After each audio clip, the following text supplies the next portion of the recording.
과학에 대한 모든 궁금증을 풀어주는 궁금한 S 시간입니다. 우리가 흔히 사용하는 전화나 인터넷, TV 방송 같은 무선 통신은 전파의 특성을 이용하는데요. 인류는 어떻게 전파를 발견했을까요? 그 놀라운 발견을 지금 바로 화면으로 만나보시죠. 안녕하세요. 과학의 모든 궁금증을 해결하는 궁금한 S의 이호종입니다. 궁금한 S와 함께할 오늘의 이야기 만나볼게요. 현대인의 삶에 없어서는 안 될 필수품이 있죠. 바로 스마트폰입니다. 스마트폰을 통해 우리는 문자나 동영상을 수신하고 먼 거리에 있는 사람과 전화를 할 수 있습니다. 이처럼 무선 통신의 발달은 현대를 살아가는 삶의 질을 풍요롭게 해줄 뿐만 아니라 앞으로 도래할 4차 산업혁명에서도 없어서는 안 될 중요한 요소 중 하나라고 할 수 있어요. 그런데 이러한 통신 기술과 통신 사업의 발전의 시발점을 찾아보면 바로 정보를 공간상으로 퍼뜨릴 수 있는 능력을 보유한 내상, 즉 전파의 발견에 있다고도 이야기할 수 있습니다. 그래서 오늘은 정보통신의 놀라운 발전을 일으켜준 전자기파인 전파에 대한 이야기를 궁금한 S와 함께 알아보도록 하겠습니다. 라디오 웨이브, 통칭 라디오파라고 하는 이 전자기파는 통신에 사용하는 모든 대역의 전자기파를 지칭합니다. 국제전기통신연합 ITU의 전파 규칙에 따르면 라디오파는 주파수가 3kHz부터 3THz까지인데요. 이를 파장으로 환산하면 1mm에서 100km까지의 모든 전자기파를 의미합니다. 그런데 왜 우리는 통신수단으로서 전자기파를 이용하는 걸까요? 그 이유는 전자기파는 매질을 필요로 하지 않는 파동이기 때문에 공간상에 마음껏 흩뿌릴 수 있는 장점이 있기 때문입니다. 그리고 장점이 하나 더 있습니다. 전자기파는 빛의 속도로 이동하기 때문에 전파를 이용한 정보 전달은 관측 가능한 우주 내에서 가장 빠른 속도로 정보를 전달하는 방법이라는 것을 개발자들은 알고 있었던 것이죠. 그걸 어떻게 알았을까요? 바로 전자기파의 속도가 빛의 속도임을 발견한 과학자 제임스 클러크 맥스웰 덕분이었습니다. 맥스웰은 선대 과학자로부터 지속적으로 연구되어 온 전기학과 자기학의 특성을 전자기학이라는 이름으로 수학적인 4가지 공식으로 통합하게 되는데요. 이 공식 중 제3공식과 제4공식, 즉 패러데이의 법칙과 앙페르의 법칙으로부터 전자기파라는 공간상에 퍼져나가는 전자기 파동 에너지를 수식적으로 예견하게 됩니다. 이러한 예견이 헤르츠의 실험을 통해 입증되게 되면서 세상은 경이롭고 놀라운 전자기파에 대한 연구에 박차를 가하기 시작하게 되죠. 교류 발전의 원리를 이용해 원하는 영역대의 전자기파를 만들어낼 수 있게 된 인류는 다양한 영역의 전파를 이용해 원하는 정보를 공간상으로 날려보내는 것이 가능해지게 되었습니다. 그러나 여전히 문제는 남아 있었습니다.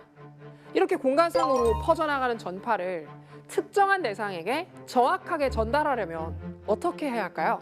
현재 우리가 사용하고 있는 전기부품 중에는 코일이라고 불리는 전류가 빙빙 감겨 흘러갈 수 있는 형태의 부품과 축전기라고 불리는 2개의 극판이 마주보고 있어서 전기장을 형성하는 부품이 있습니다.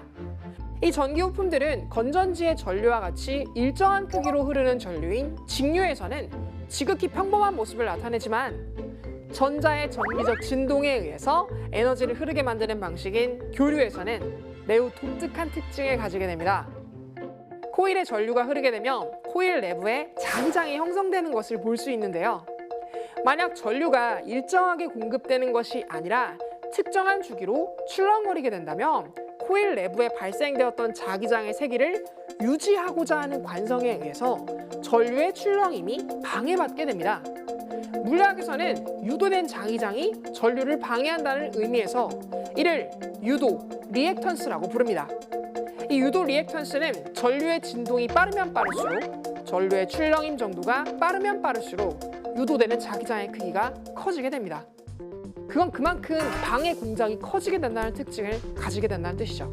다음은 축전기에 대한 특징을 간단하게 알아볼 거예요. 축전기의 전류가 흐르면 가우스의 법칙에 따라 양 극판에 전하가 축적되는 것을 볼 수 있습니다.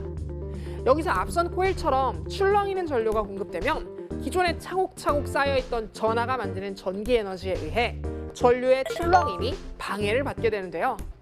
이러한 현상은 극판에 쌓여있는 전하의 에너지가 전류를 방해한다는 의미에서 용량 리액턴스라고 부르게 됩니다.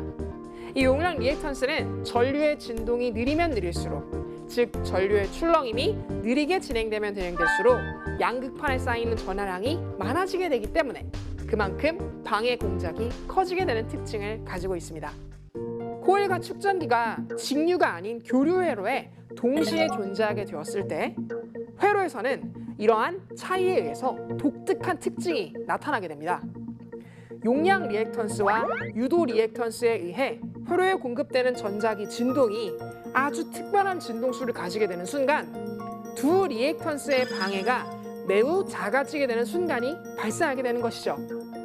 이러한 진동수를 우리는 공명 진동수 또는 공진 주파수라고 부르게 되며 코일과 축전기에 의해 만들어진 회로를 특정한 주파수에만 공명하여 그 주파수만의 정보를 받을 수 있는 회로라는 의미에서 이를 공진회로 또는 RLC 회로라고 부르게 됩니다.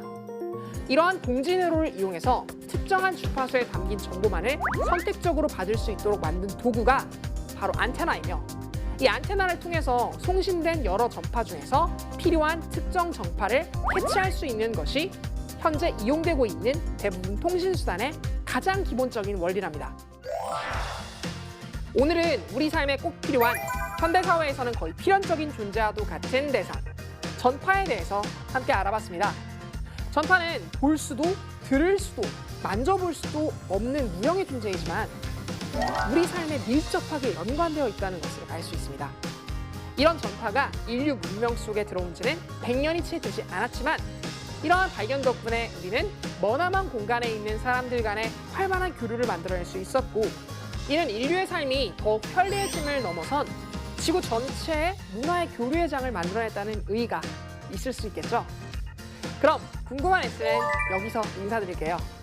과학에 대한 궁금증이 있다면 언제든 YTN 사이언스 유튜브에 댓글을 남겨주세요. 이상 궁금한 S였습니다.